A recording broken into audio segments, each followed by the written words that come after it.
Hello everyone, welcome back to my YouTube channel the social teacher. इस video में हम class 10th history chapter number 1 Saraswati Sindhu civilisation को discuss करेंगे और इस चैप्टर के हैंड रिटन नोट्स आपको डिस्क्रिप्शन बॉक्स में मिल जाएंगे। तो स्टार्ट करते हैं विद इंट्रोडक्शन। इस चैप्टर का नाम सरस्वती सिंधु सिविलाइजेशन क्यों पढ़ा, पहले हम ये जान लेते हैं। तो हमारी दो रिवर्स हैं, सरस्वती और सिंधु, जिसे हम इंडस रिवर के नाम से भी जानते हैं। तो हमारे आर्कियोलॉजिस्ट को एक्सकेवेशन के टाइम पे, एक्सकेवेशन मतलब खुदाई करते हुए, उन्हें जितने भी एविडेंस मिले थे वो इन्हीं रिवर्स के आसपास मिले थे। इसीलिए हमने मीन्स हमारे आर्कियोलॉजिस्ट ने इस सिविलाइजेशन का नाम सरस्वती सिंधु सिविलाइजेशन रख दिया था, या फिर हम इसे इंडस वैली सिविलाइजेशन के नाम से भी जानते हैं। और मेजरली हमें इस सिविलाइजेशन में दो टाउन्स मिले तो बहुत सारी साइट्स थी, बट मेजर जो हमें साइट्स मिली थी जिनके बारे में हमें इन चैप्टर में डिस्कस करना है वो है हड़प्पा एंड मोहनजोदारो। तो अगर हम हड़प्पा की बात करें, हड़प्पा को दयाराम साहनी ने एक्सकेवेट किया था। ये हमारे आर्कियोलॉजिस्ट थे। इन्होंने 1921 एडी में पंजाब में इसे एक्सकेवेट किया था। अब ये जो पंजाब है हमारा, ये पाकिस्तान वाला पंजाब है। मतलब जब हमारे इंडिया और पाकिस्तान का पार्टीशन हुआ था उस टाइम पे पंजाब के दो पार्ट्स हो गए थे। पंजाब मतलब दो पार्ट्स में डिवाइड हो गया था। एक पार्ट इंडिया में है और एक पार्ट उसका पाकिस्तान में है। तो जो हड़प्पा सिविलाइजेशन है वो हमारी कहाँ है? पंजाब में है, पाकिस्तान में। और सेकंड साइट जो हमें मिली थी वो थी मोहनजोदारो, जिसे राखलदास बनर्जी ने सिंध प्रोविंस, ये भी पाकिस्तान में है, यहाँ पर एक्सकेवेट किया था 1922 में। तो मेजरली हमें इस दोनों सिविलाइजेशन के बारे में जानना है। यहाँ के लोग कैसे थे, वो क्या खाते थे, कैसे रहते थे, उनका धर्म क्या था, है ना। तो ये सारी चीज़ों के बारे में हम इस चैप्टर में आगे पढ़ने वाले हैं। अगर हम एक्सपेंशन की बात करें तो ये सिविलाइजेशन चारों डायरेक्शंस में फैला हुआ था, east, west, north and south. जैसे कि मैंने आपको ये फिगर बना के दिया हुआ है। नॉर्थ में आपको दिख रहा है मांडा, जो कि है आपका जम्मू कश्मीर में। ईस्ट में आपको दिख रहा है अलमगीरपुर, ये है आपका मेरठ यूपी में। साउथ में आपको दिख रहा है दाइमाबाद, जो कि है आपका महाराष्ट्र में। और वेस्ट में आपको दिख रहा है सुक्तागेंद्र, जो कि है आपका बलूचिस्तान में। तो इसका मतलब ये जो आपकी सिविलाइजेशन थी ये चारों डायरेक्शंस में फैली हुई थी। और अगर हम एरिया की बात करें तो ये 2,15,000 स्क्वायर किलोमीटर्स की जगह पर था। और जो मेजर हमें सिविलाइजेशन, जो हमें मेजर टाउन्स मिले थे इस सिविलाइजेशन में, वो थे आपके हरियाणा, पंजाब, जम्मू कश्मीर, सिंध प्रोविंसेस जो कि आपका पाकिस्तान में है, ढोलावीरा जो गुजरात में, और कालीबंगा जो कि आपका राजस्थान में। तो ये मेजर साइट्स हमें इस सिविलाइजेशन से मिली थी। नेक्स्ट अगर हम क्रोनोलॉजी की बात करें, क्रोनोलॉजी मतलब डेट वाइज कि ये सिविलाइजेशन आपका कब स्टार्ट हुआ था, कब तक एंड हुआ था। तो ये आपके टू फेजेस में डिवाइड है, phase number 1 and phase number 2।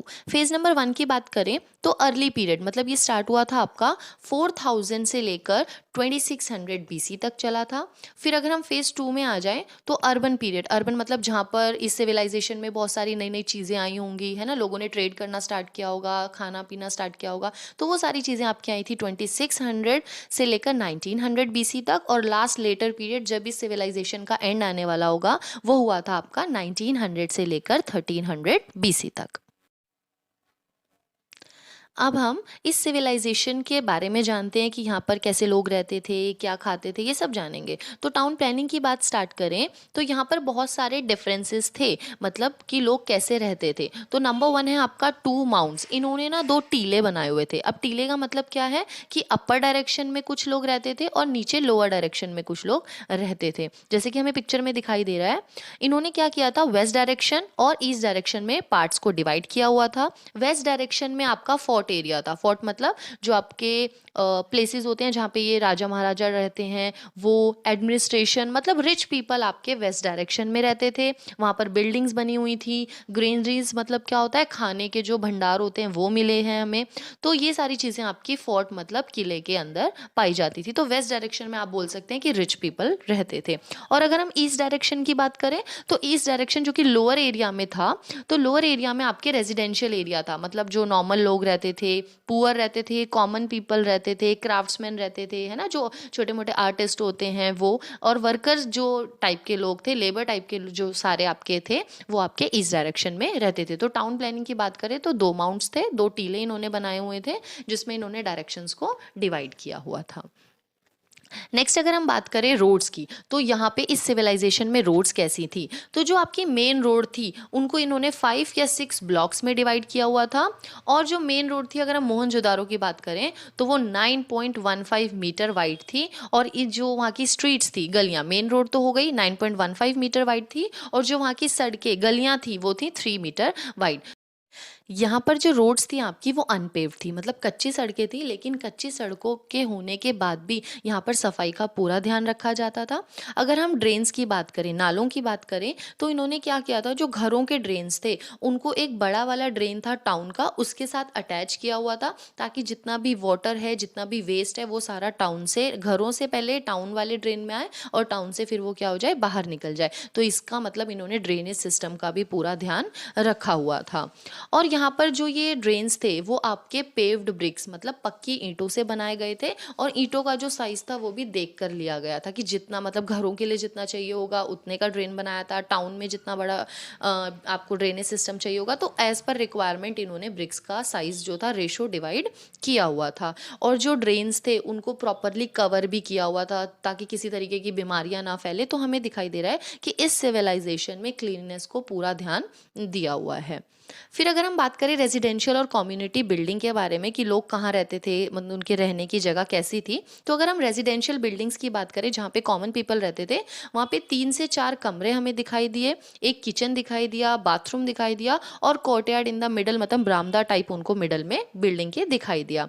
और अगर हम रिच पीपल के हाउसेस की बात करें तो उनके घरों में हमें वेल्स, कुएं दिखाई दिए, टॉयलेट्स दिखाई दिए, और हमें वहाँ पे स्टेयर्स, मतलब जो फ्लोर उन्होंने बनाए होंगे, है ना, विंडोज हमें बनाई होंगी, तो स्टेयर्स के एविडेंस भी हमें वहाँ पर दिखाई दिए थे। और जो ब्रिक्स उन्होंने यूज़ की थी उनका रेशो हमें दिया हुआ है 1:2:3 एंड 1:2:4।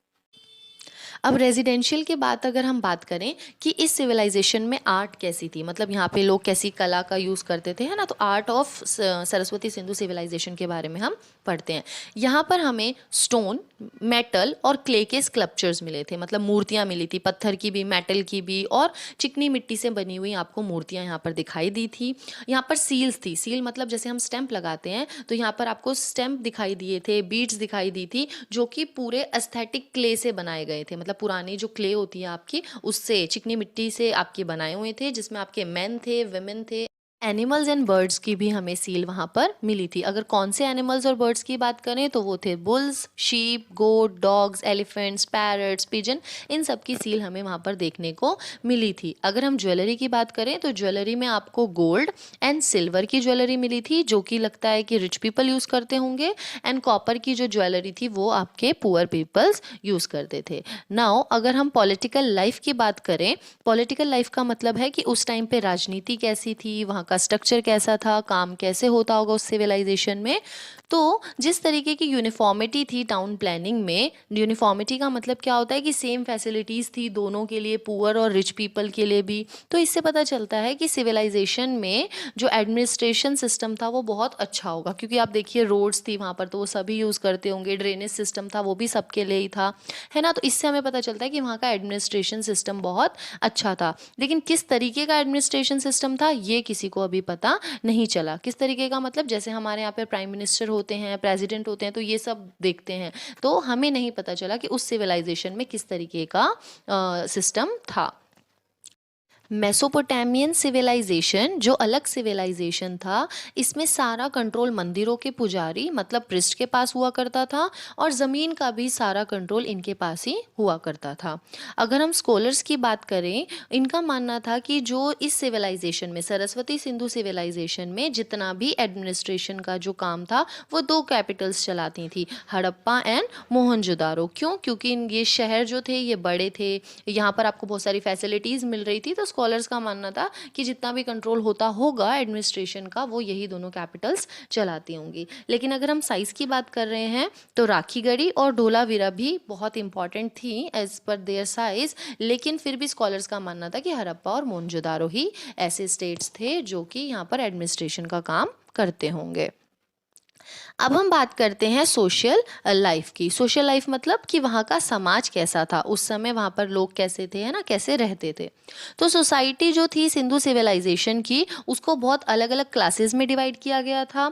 टाउन्स को भी 2 पार्ट्स में डिवाइड किया गया था, फोर्टिफिकेशन एरिया और हाउसिंग एरिया। अब फोर्टिफिकेशन मतलब जहाँ फोर्ट मतलब किले वगैरह जहाँ राजा महाराजा या फिर अमीर लोग रहते होंगे, और हाउसिंग एरिया का मतलब जहाँ पर कॉमन पीपल रहते होंगे। तो फोर्टिफिकेशन का मतलब है कि जैसे मान लीजिए वॉल्स हैं, दीवारें हैं, टीले हैं, वो बनवा दिए जाते हैं किसी फोर्ट्स या पैलेस के आसपास फॉर डिफेंस पर्पसेस, ताकि कोई भी हमला ना कर पाए। धोलावीरा को भी 2 पार्ट्स में डिवाइड किया गया था और स्पेशल सिक्योरिटी फैसिलिटीज़ यहाँ पे फोर्ट एरिया वाले लोगों को प्रोवाइड की गई थी। ट्रेडर्स यानी कि व्यापारी, सोल्जर्स यानी कि सिपाही, क्राफ्ट्समैन मतलब चित्रकार, ये सब आपके रेजिडेंशियल एरिया में रहते थे। इसका मतलब है जो आपके अमीर लोग थे, रिच पीपल थे, वो फोर्ट एरिया में रहते थे, और जो कॉमन मैन थे वो आपके रेजिडेंशियल एरिया में रहते थे। अगर हम हड़प्पा और मोहनजोदारो की बात करें तो यहाँ पर डिफेंस वाली फैसिलिटीज़ प्रोवाइड नहीं की गई थी, लेकिन अगर हम फोर्टिफिकेशन की बात करें तो कालीबंगा, बानावली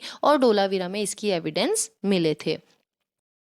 अगर हम फूड की बात करें तो यहाँ के लोग दोनों ही टाइप का खाना खाते थे, वेजिटेरियन भी थे और नॉन वेजिटेरियन भी थे।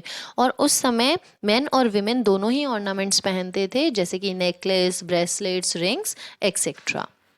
अब हम बात करते हैं इस सिविलाइजेशन की इकोनॉमिक लाइफ। इकोनॉमिक लाइफ मतलब अर्थव्यवस्था के बारे में, यहाँ लोग कैसे रहते थे, क्या खाते थे अपनी लिविंग के लिए, मतलब वो क्या काम करते थे। तो जो एग्रीकल्चर था, एग्रीकल्चर बहुत इंपॉर्टेंट रोल प्ले करता था इस सिविलाइजेशन में, क्योंकि ज़्यादातर जो लोग थे अपने खाने पीने के लिए, अपनी लाइफ को मतलब अपनी ज़िंदगी को जीने के लिए एग्रीकल्चर पे ही डिपेंड करते थे। यहाँ पर वीट, बार्ले, राइस, कॉटन जैसी खेती की जाती थी। रियरिंग का मतलब होता है पशुपालन, तो यहाँ पर rearing of bulls, cows, buffaloes etcetera किया जाता था। बुल्स मतलब बैल, तो यहाँ पर जो बुल्स थे उनको एग्रीकल्चर पर्पस के लिए और साथ में ही ट्रांसपोर्टेशन मतलब एक जगह से सामान दूसरे जगह ले जाने के लिए भी बैलों का यूज़ किया जाता था। और इस सिविलाइजेशन में इंपोर्ट और एक्सपोर्ट ऑफ गुड्स मतलब होता है सामान, तो इंपोर्ट एंड एक्सपोर्ट मतलब आप दूसरे कंट्री से सामान मंगा भी सकते थे और दूसरी कंट्री में सामान अपना भेज भी सकते थे बाय लैंड और सी रूट। तो ये बता रहे हैं मेथड्स जो मीन्स ऑफ ट्रांसपोर्ट हैं कि वो बाय लैंड भी जा सकता था आपका सामान, और सी रूट का भी यूज़ वो उस टाइम पर किया करते थे। अब हम religious life of Saraswati Sindhu civilisation के बारे में बात करते हैं। यहाँ के लोगों का धर्म कैसा था, वो किस भगवान की पूजा करते थे। तो यहाँ के जो लोग थे वो मदर गॉडेस की पूजा करते थे, मतलब देवी की पूजा करते थे, जिसके एविडेंस हमें टेराकोटा फिगर्स में मिले थे। मतलब मिट्टी की कुछ मूर्तियाँ, स्कल्पचर्स थे जिसमें बहुत सारी फीमेल फिगर बनाई गई थी, जिससे हमें पता लगता है कि वो देवी की पूजा करते थे। और यहाँ के लोग पशुपति शिवाजी की भी पूजा करते थे, मतलब भगवान शिव की पूजा भी किया करते थे। इसका हमें एविडेंस कैसे मिला कि उन्हें एक 3 हेडेड मैन मतलब 3 सिर वाला आदमी जिसके सिंग थे और वो एक योगा पोस्चर में बैठा हुआ दिखाई दिया था, जिससे हमें पता चलता है कि वो भगवान शिव की पूजा करते हैं। और उस फिगर के राइट साइड पे उन्हें एलिफेंट्स और टाइगर्स की फिगर्स दिखाई दिए, और लेफ्ट साइड में आपको राइनोसॉर्स और बफेलोज बैठे दिखाई देंगे, जैसे कि हमने अपने इस पिक्चर में भी शो किया गया कि एक 3 हेडेड मैन है जिसके सिर पर क्या है, सिंग भी हैं, और राइट एंड लेफ्ट साइड में उन्होंने कुछ एनिमल्स की फिगर हमें दिखाई दी है। इसके बाद अगर हम बात करें तो वो लोग एनिमल्स और ट्रीज की भी पूजा करते थे। अगर हम एनिमल की बात करें तो वो स्नेक की पूजा करते थे, और अगर हम ट्रीज की बात करें तो वो पीपल के पेड़ की भी पूजा करते थे। और उस टाइम पे जो लोग थे उन्हें योगा का बहुत इंपॉर्टेंस थी, मतलब वो योगा पे ध्यान दिया करते थे। हमें एक पद्मासन पोस्चर में एक सील भी दिखाई दी है, जिसमें एक मैन है, एक योगी है, जिनकी आंखें आधी खुली हुई हैं और वो बिल्कुल अपना फोकस कर रहे हैं अपने नॉस्ट्रल्स मतलब नाक की तरफ अपना पूरा फोकस करके पोस्चर में बैठे हुए हैं। तो हमें इन सब फिगर से दिखाई देता है कि उस टाइम के लोग योगा में भी बिलीव करते होंगे, है ना।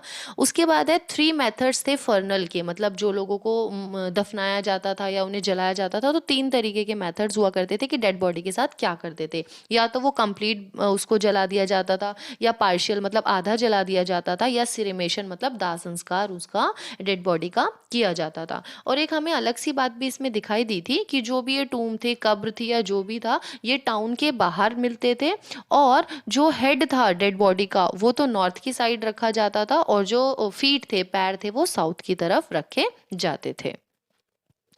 उसके बाद हम बात करते हैं कॉजेज ऑफ डिक्लाइन की, कि जो ये सिविलाइजेशन थी इसका एंड कब हुआ था, और इसके एंड के साथ हमारे चैप्टर का भी एंड हो जाएगा। तो हमें इसमें 3 कॉजेज थे। अब ये किसी को नहीं पता कि क्या कारण था कि ये सिविलाइजेशन अपने आप से डिक्लाइन हो रही थी, खत्म हो रही थी, बट ये माना जाता है कि कुछ कारण थे। नंबर 1 है आपका एडमिनिस्ट्रेशन स्टेग्नेशन। इसका मतलब है कि वहाँ का जो एडमिनिस्ट्रेशन था, जिसकी हमने अभी बहुत तारीफ की थी कि वो बहुत अच्छा था, तो धीरे धीरे उस एडमिनिस्ट्रेशन में कुछ कमियां आने लगी होंगी, है ना। वो सेटलमेंट नहीं कर पाए होंगे, क्लीननेस नहीं थी वहाँ पे, साफ सफाई नहीं थी, ये सब माना जाता है कि ऐसा हुआ होगा। तो ये था कि एडमिनिस्ट्रेशन वीक पड़ गया था, जिसकी वजह से सिविलाइजेशन खत्म हो गई थी। Second point is climate change, कि वहाँ का क्लाइमेट चेंज हो गया होगा, मतलब कि रेनफॉल वहाँ पे बारिश कम होने लगी होगी, और जो ये रिवर्स थी वहाँ पे, सरस्वती रिवर थी, इसका पानी सूख गया होगा, तो लोग पानी की कमी के कारण मर गए होंगे। और थर्ड पॉइंट है आपका एपिडेमिक। एपिडेमिक मतलब कि वहाँ पे महामारी आ गई होगी। हमें जो पता चला है कि 42 ह्यूमन स्केलेटन्स उनको बॉडी मिली थी, जिसमें क्या था कि उसमें से 41 of them died of malaria. 42 bodies में से 41 की जो डेथ हुई थी वो मलेरिया की वजह से हुई थी। तो ये भी माना जाता है कि अभी तो मलेरिया नॉर्मल है, इसकी दवाई होती थी, बट पहले क्या था कि ये एक महामारी की तरह फैला होगा और इससे लोगों की डेथ हो गई होगी, और साथ में इस सिविलाइजेशन का एंड भी हो गया होगा। इसके साथ हमारा चैप्टर भी खत्म होता है। अगर आपको वीडियो पसंद आई हो तो please like, share and subscribe to my channel. Thank you so much.